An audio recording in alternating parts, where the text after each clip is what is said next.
शिवापूर गावात भूजल तारा या उपक्रमामुळे शेतकऱ्यांना मोठा फायदा झालाय।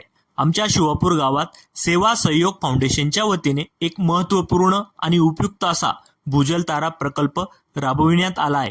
या उपक्रमाअंतर्गत गावातील सुमारे 15 ते 20 शेतकऱ्यांच्या शेतात ज्या ठिकाणी पावसाचे पाणी मोठ्या प्रमाणात तुंबते अशा ठिकाणी भूजल ताराचे खड्डे तयार करण्यात आले।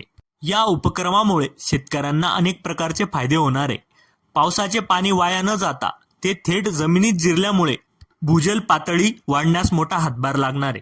पावसाळ्यात मोठ्या प्रमाणात पाऊस पडल्यामुळे अनेक वेळा माती वाहून जाण्याचा धोका निर्माण होतो, मात्र या शोष खड्ड्यामुळे माती वाहून जाणार नाहीये।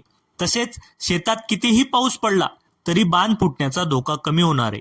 शेतामध्ये पाणी साचल्यामुळे पिकांचे नुकसान होते, पण भूजल तारा केल्यामुळे पाणी लवकरात लवकर जमिनीत मुरेल, त्यामुळे पिकांना कोणताही धोका निर्माण होणार नाही। या उपक्रमामुळे शेतकऱ्यांची पीकही वाचेल, उत्पादनात वाढही होईल आणि शेती अधिक सुरक्षित होण्यास मदत होणार आहे। अशा प्रकारे भूजल तारा उपक्रमामुळे शिवापूर गावातील शेतकरी बांधवांना मोठा फायदा होणार असून या उपक्रम शेतीसाठी अत्यंत उपयुक्त ठरणार आहे।